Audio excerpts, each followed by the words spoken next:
Olá! Dentro da série de vídeos sobre diagramas de fases ou diagramas de equilíbrio, vamos apresentar agora um vídeo sobre a regra da alavanca.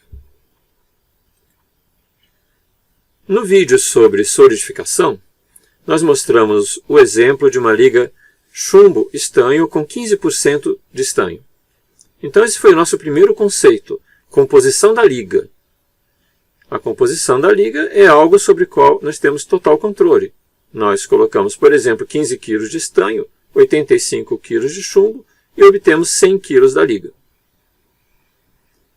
Nós vimos que, se for obedecido o equilíbrio, a composição de alfa vai seguir a curva sólidos. Então, vai crescendo a quantidade de estanho, e o mesmo acontecia com o líquido. Nós desenhamos qualitativamente a evolução da quantidade destas fases, com a descida de temperatura. No início tínhamos apenas líquido, aí vai se formando o alfa, a quantidade vai aumentando de alfa, até que no final nós temos apenas alfa. A regra da alavanca vai nos permitir calcular estas quantidades relativas de alfa e de líquido. Um outro exemplo nosso, naquele vídeo sobre solidificação, foi sobre uma liga com 47% estanho. Novamente, nós temos poder sobre a composição da liga. Fazemos agora 47 kg de estanho e 53 de chumbo. E obtemos esta sequência de solidificação. Vai se formando o alfa inicialmente, estamos no campo alfa mais líquido, aí temos a reação eutética e obtemos o eutético alfa mais líquido. Então temos alfa primário e um eutético alfa mais beta formado na reação eutética. Se pegarmos 120 graus, por exemplo, a fase alfa terá 7% estanho e a fase beta 99% estanho. Isso se tivesse sido obedecido o equilíbrio em todo o processo e a composição de alfa for homogênea em toda a liga e a de beta também for homogênea. Então, para ficar mais claro do que estamos falando, na liga temos 47% de estanho em massa. Se fizermos a conversão, isso corresponde a cerca de 61% de estanho em mols. Ou seja, para 100 átomos, temos cerca de 61 átomos de estanho. Isso seria a situação, por exemplo, da liga no estado líquido, em que os átomos são completamente misturados. Quando temos a solidificação, formam-se duas fases, alfa e beta. Qual é a cara do alfa? 7% estanho em massa, corresponde a cerca de 12% estanho em mols, ou seja, 12 átomos de estanho em um conjunto de 100 átomos. Já a fase beta, que é rica em estanho, teria cerca de 1 átomo de chumbo para 100 átomos no total. E a fração? Do que se trata a fração? A fração representa a quantidade relativa de alfa em relação ao total, ou de beta em relação ao total, e vai ser expressa por f de alfa ou f de beta. A soma dessas frações é 1. Vamos fazer o balanço. Podemos fazer o balanço tanto para estanho como para chumbo, dá no mesmo. Vamos fazer para estanho. O estanho presente na fase alfa totaliza a fração de alfa na liga vezes a porcentagem de estanho em alfa. O estanho presente em beta, por sua vez, corresponde à fração de beta vezes a porcentagem de estanho em beta. A soma deste estanho corresponde ao estanho total na liga, que nós já vimos que é 47%. A fração de beta é 1 menos a fração de alfa, então nós substituímos aqui, agrupamos os valores e obtemos finalmente que a fração de alfa é 99 menos 47 sobre 99 menos 7, ou seja, 0,57. E o beta é o complemento disso, 0,43. Vamos olhar isso no diagrama. A fração de alfa é 99 menos 47. 99 é a composição da fase beta, 47 é a composição da liga, em termos de estanho.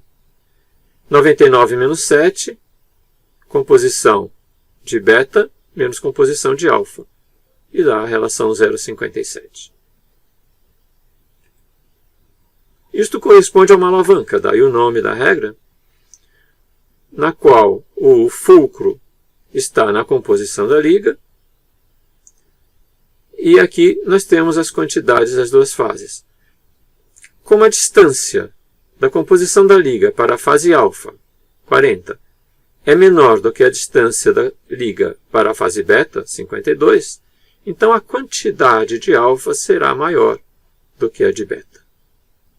Vamos então aplicar a regra da alavanca para a solidificação de uma liga, agora com 30% de estanho, em 3 temperaturas. A 250 graus, nós temos para esta liga, com 30%, a fase alfa mais líquido. Alfa tem 13,6% estanho e o líquido 33,7%.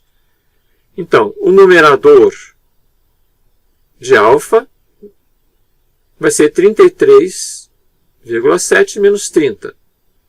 E o denominador vai ser 33,7 menos 13,6.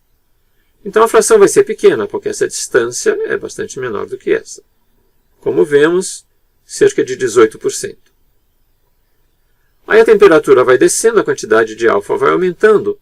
A 183 graus Celsius temos esta relação. Vemos que a quantidade de alfa em relação ao total é maior, ela chega a 73,3% agora.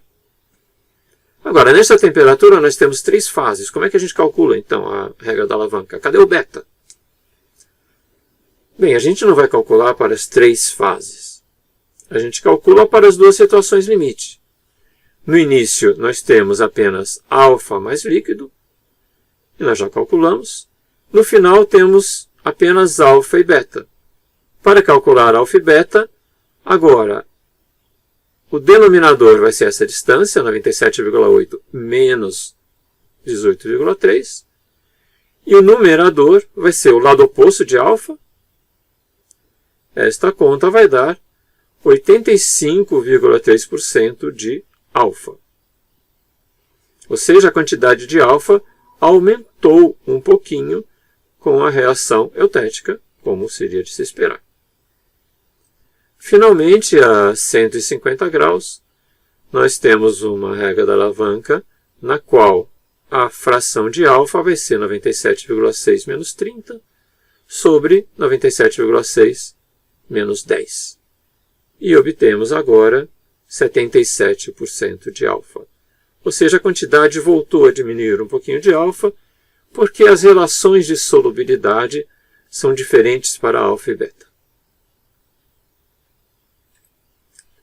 Surge agora uma questão. Eu disse que a regra da alavanca não tem nada a ver com termodinâmica.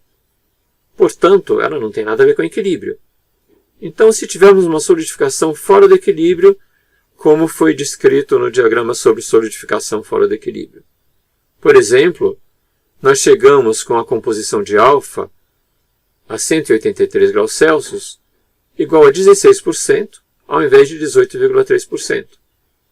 Isso é usual, isso acontece devido ao zonamento do cristal de alfa.